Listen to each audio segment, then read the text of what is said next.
Welcome to Gowri's கறி corner. நாம் இன்னைக்கு பார்க்க போகிற ரெசிபி கொழுக்கட்டை பாயாசம். கொழுக்கட்டை பாயாசத்துக்கு தேவையான பொருட்களை பார்த்துடலாமா? ஒரு கப் அரிசி மாவு, வீட்டில் அரைச்ச மாவு தான். கடையில் வாங்கின மாவுனாலும் வச்சுக்கலாம், இல்லை இடியாப்பு மாவு யூஸ் பண்ணலாம். ஒரு கப்பு வெல்லம், மண்டை வெள்ளத்தை நல்லா இடித்து பவுடர் பண்ணி வச்சுருக்கேன். இது ஒரு கப்பு தேங்காய் இருக்கும், துருவத்துக்கு பதிலாக மிக்ஸி ஜாரில் போட்டு வச்சுருக்கேன். ஒரு டேபிள் ஸ்பூன் பாசிப்பருப்பு, 5-6 முந்திரி பருப்பு, 5-6 பாதாம் பருப்பு, ஒரு 5 ஏலக்காய். சின்ன வானிலை போட்டிருக்கேன். இதில் பாசிப்பருப்பை சேர்த்துடலாம். கருகாமல் நல்லா வறுத்துடலாம்.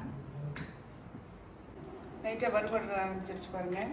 நம்ம இப்போ இதில் பாதாம் பருப்பு, முந்திரி பருப்பு, ஏலக்காய் இதெல்லாம் தேவையும் சேர்த்துட்டு லைட்டாக வறுத்துடலாம். கருகிடாமல் லைட்டாக வறுத்தா போதும். நல்லா வறுபட்டுச்சு. நான் இப்போ ஸ்டவ் ஆஃப் பண்ணிட்டேன். நான் இப்போது வேறு ஒரு பாத்திரத்துக்கு மாற்றிடுறேன். இந்த வறுத்து வச்சது இருக்குது பார்த்தீங்கன்னா, இதில் தண்ணி விட்டு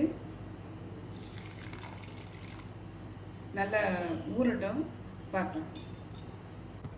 சாஸ்பானில் வெல்லத்தை போட்டு கரைச்சிடலாம். ஒரு 1/4 கப் போட்டு தண்ணி விட்டுக்கிறேன்.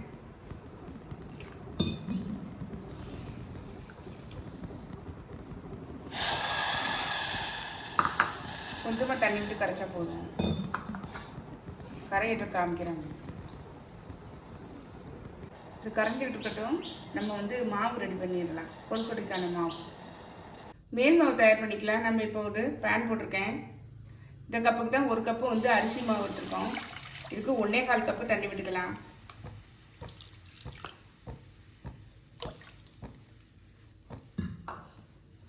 இதில் லைட்டாக உப்பு சேர்த்துக்கலாம்.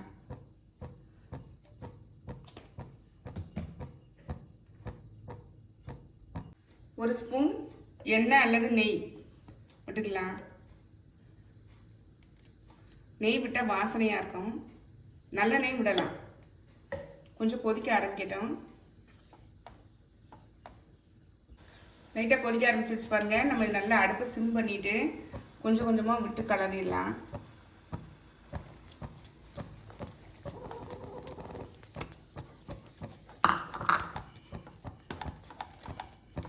பக்கத்து அடுப்பில் நல்லா வெண்ணி வச்சுக்கோங்க.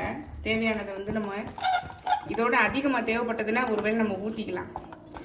இதுவே போதுமானதாக இருக்கும். ஒருவேளை தேவைப்பட்டதுன்னா ஊற்றிக்கலாம்.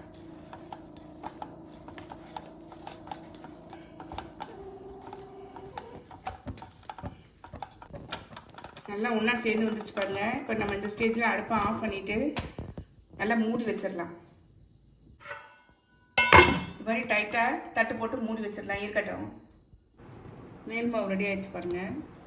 சாஃப்டாக இருக்கணும். இப்போ நம்ம சின்ன சின்னதாக பால் கொழுக்கட்டைக்கு உருட்டுவோம்ல, அது மாதிரி சின்ன சின்னதாக உருட்டிக்கலாம். இது மாதிரி சின்னதாக உருட்டிக்கலாம். இது மாதிரி டம்பிள் ஷேப்லேயும் போடலாம்.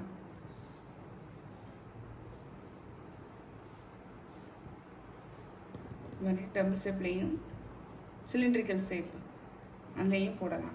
எல்லாத்தையும் உருட்டிட்டு காமிக்கிறேன். எல்லாத்தையும் உருட்டி வச்சுட்டேன் பாருங்கள். இப்போ அடுப்பில் தண்ணி கொதிச்சிட்ருக்கு. இட்லி பாத்திரத்தில் இதை வச்சிடலாம். வேக வச்சு எடுத்துடலாம். இதை வேக வச்சு எடுத்துடலாம்.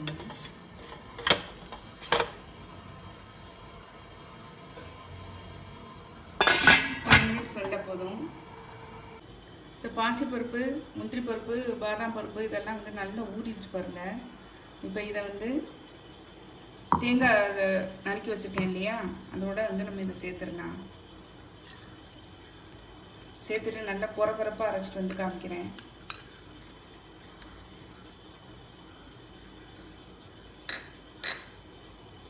அரைச்சிட்டு வந்துட்டு பாருங்கள். ரொம்ப நைஸாக அரைக்காமல் கொஞ்சம் குறப்பாகவே அரைச்சிருக்கேன். தெரியுதா உங்களுக்கு? இருக்கட்டும். அடுப்பில் கடாய் போட்டிருக்கேன். ஒரு கப்பு தண்ணி ஊற்றிக்கிறேன். தண்ணி கொஞ்சம் கொதிக்க ஆரம்பித்த உடனே நம்ம அந்த அரைச்ச விழுதுக்கு பார்த்தீங்கன்னா இதை சேர்த்துடலாம்.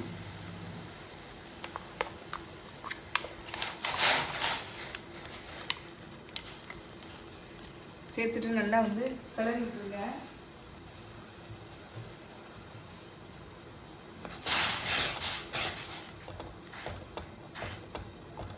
மிக்ஸி ஜாரையும் கழுவி அதோட சேர்த்துக்கிறேன். நல்லா கொதிச்சு திக்காயிடுச்சு பாருங்கள், நல்ல வாசனையாகவும் இருக்குது. நம்ம இப்போ அடுப்பை சிம் பண்ணிவிட்டு கரைச்சி வச்ச வெல்லம் இருக்குது பார்த்தீங்களா, அதை வந்து இதிலோட சேர்த்துடலாம், வடிகட்டி சேர்த்துடலாம்.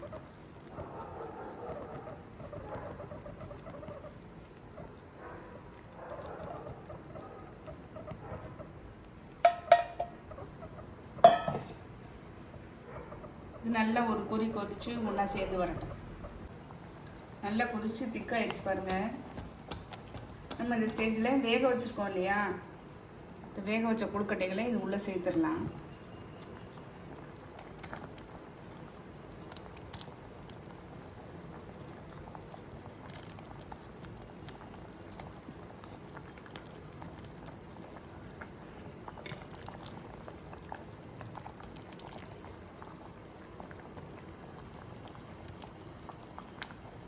எல்லாத்தையும் உள்ளே சேர்த்து நல்லா கொதித்து திக்காகி அது ஒன்றா இந்த எசன்ஸ் எல்லாம் அதுக்குள்ளே இறங்கட்டும். சூப்பராக இருக்குங்க.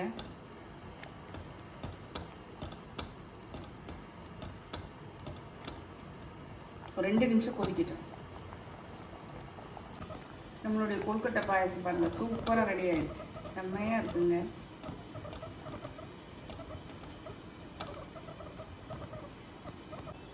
நம்மளுடைய கொழுக்கட்டை பாயாசம் பாருங்கள், செம்மையாக இருக்குங்க, சூப்பராக இருக்குது.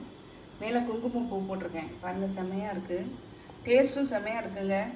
வித்தியாசமாக இந்த விநாயகர் சதுர்த்திக்கு நீங்கள் ட்ரை பண்ணி பாருங்கள். ட்ரை பண்ணி பார்த்து கமெண்ட்டில் சொல்லுங்கள். லைக் பண்ணுங்கள், ஷேர் பண்ணுங்கள், சப்ஸ்கிரைப் பண்ணுங்கள். பக்கத்தில் உள்ள பெல் ஐகானை கிளிக் பண்ணுங்கள். நாளைக்கு வேறொரு ரெசிபியில் உங்களை சந்திக்கிறேன். Bye, thank you. அனைவருக்கும் இனிய விநாயகர் சதுர்த்தி வாழ்த்துக்கள்.